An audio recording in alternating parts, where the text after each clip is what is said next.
జరిగింది. సింగపూర్కి sovereign funds ఉంది. అంటే జిఐసి తమసేక్ అనేది సింగపూర్ సావరన్ ఫండ్. అంటే సింగపూర్ ప్రభుత్వం ఆ కంపెనీస్లో పెట్టుబడి పెట్టి వాళ్ళ ద్వారా ప్రపంచవ్యాప్తంగా ఇన్వెస్ట్మెంట్స్ చేస్తారు. మన దేశంకి వచ్చేగల ఎయిర్టెల్లో వాళ్ళకి ఇన్వెస్ట్మెంట్ ఉంది. అదేవిధంగా క్యాపిటల్ ల్యాండ్ అంటే హైదరాబాద్లో పెద్ద ఎత్తున వాళ్ళు రియల్ ఎస్టేట్ డెవలప్మెంట్ చేసే సంస్థ, దాంట్లో కూడా వాళ్ళు పెట్టుబడి ఉంది. వాళ్ళ కంపెనీలు కూడా మేము కలుస్తాం జరిగింది. ఒక అండర్స్టాండింగ్తో 5 ఏళ్ళలో 45,000 కోట్ల పెట్టుబడి ఆంధ్ర రాష్ట్రానికి తీసుకొస్తామని మేము ఒక ఒప్పందం కుదిరించుకున్నాం. రెస్పాన్స్ అనేది వాళ్ళ దగ్గర నుంచి అద్భుతంగా ఉంది. ఇదంతా యువతకి గుడ్ న్యూస్, జగన్కి బ్యాడ్ న్యూస్. ఈరోజు కూడా మీరు చూస్తే చంద్రబాబు నాయుడు గారు పదే పదే చెప్తున్నారు, జగన్ అనే వ్యక్తి క్రిమినలైజేషన్ ఆఫ్ పాలిటిక్స్ చేస్తున్నాడు. మేమందరం అహర్నిశలు కష్టపడుతున్నాం. గౌరవ ముఖ్యమంత్రి గారు అయితే సింగపూర్లో 8 ఆయన మీటింగ్లు మొదలు పెడితే రాత్రి 11:30 వరకు మీటింగ్లు నిర్వహిస్తున్నారు.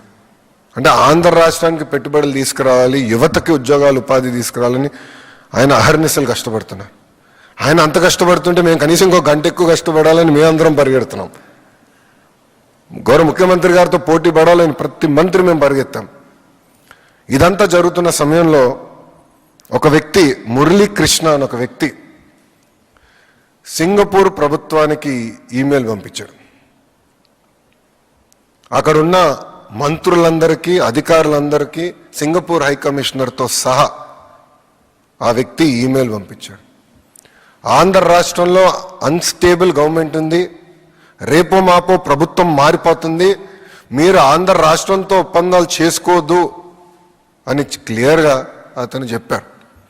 మేము అందరం ఆశ్చర్యపోయాం, మరి ఇంత కష్టపడుతున్నాం, పెట్టుబడులు తీసుకొద్దామని మేము ప్రయత్నిస్తాం, ఎవర్రబాయి ఈ వ్యక్తి అని మేము చెక్ చేస్తే ఏకంగా ఆ వ్యక్తి పెద్దిరెడ్డి రామచంద్రారెడ్డి కంపెనీ పిఎల్ఆర్ కన్స్ట్రక్షన్స్లో పనిచేస్తున్న వాళ్ళతో అనేక సార్లు మాట్లాడారు. వైకాపాకి చెందిన మాజీ ఎమ్మెల్యేలతో కూడా అతను మాట్లాడారు. మొత్తం రికార్డు మా దగ్గర ఉంది. అంటే వాళ్ళు ఒక వ్యక్తిని ప్రోత్సహించి అతని చేత ఒక ఈమెయిల్ పెట్టిస్తే ఇవన్నీ ఆగిపోతాయి, అభివృద్ధి జరగదు, అప్పుడు తిప్పి మమ్మల్ని తిట్టచ్చు, అభివృద్ధి జరగలేదని ప్రయత్నం చేస్తున్నాడు Jagan Reddy. This is criminalization of politics.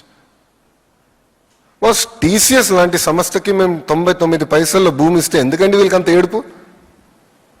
కోర్టులో కేసేస్తారు. ఒక సంస్థని ముందలు పెట్టి కోర్టులో కేసేసి సీజే గారు బెంచ్ మీద వచ్చేటట్టు చూసుకుంటే చేసి స్టే ఇవ్వమని కోరుతారు.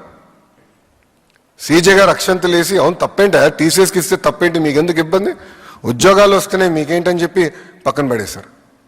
అంటే చూడండి, అడుగడుగునా అభివృద్ధి జరగకూడదు, పెట్టుబడులు రాకూడదు, వచ్చే కంపెనీలని తరిమేయాలి, అదే లక్ష్యంతో పనిచేస్తున్నారు. నిజంగానే బాధ వేస్తుందండి ఈరోజు.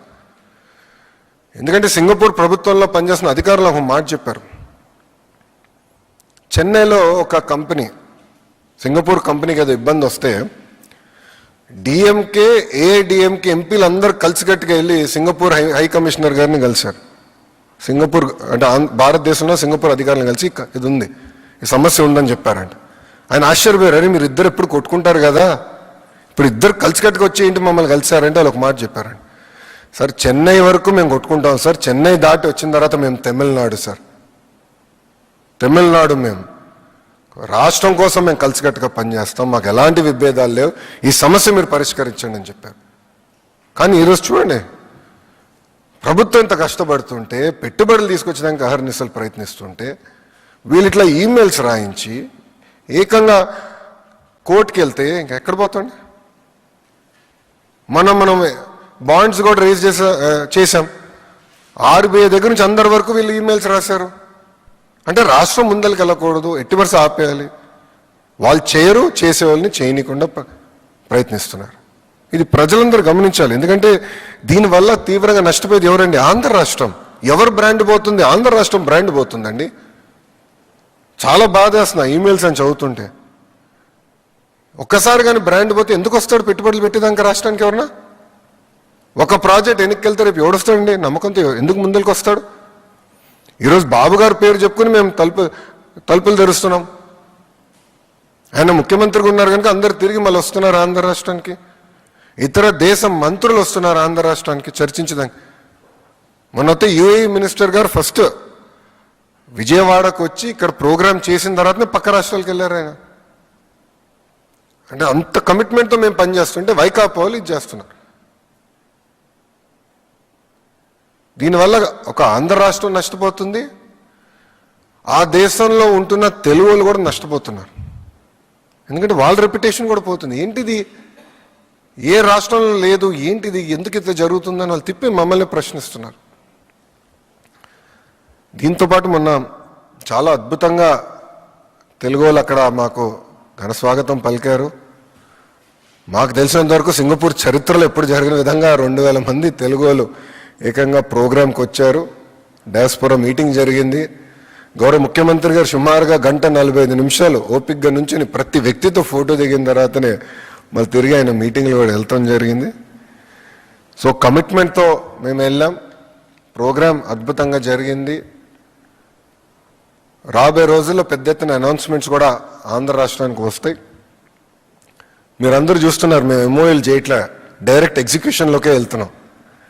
జియోలు ఇష్యూ చేస్తున్నాం. ఎందుకంటే speed of doing business. MoU time waste అని నా థియరీ. అంటే 1 డే 2 డేస్ కూడా ఎందుకు టైం వేస్ట్ చేయాలి? మొన్న కొన్ని కంపెనీలకు ఎట్లా పనిచేసామో మీకు చెప్పాలి. మొన్న ఐటీ సంస్థలకి ఒకరోజు ఫస్ట్ డే ఎస్ఐపిసి పెట్టారు, సెకండ్ డే ఎస్ఐపిబి పెట్టారు, థర్డ్ డే క్యాబినెట్కి తీసుకొచ్చాం. 3 రోజుల్లో డ్యూ ప్రాసెస్ ఫాలో అయ్యి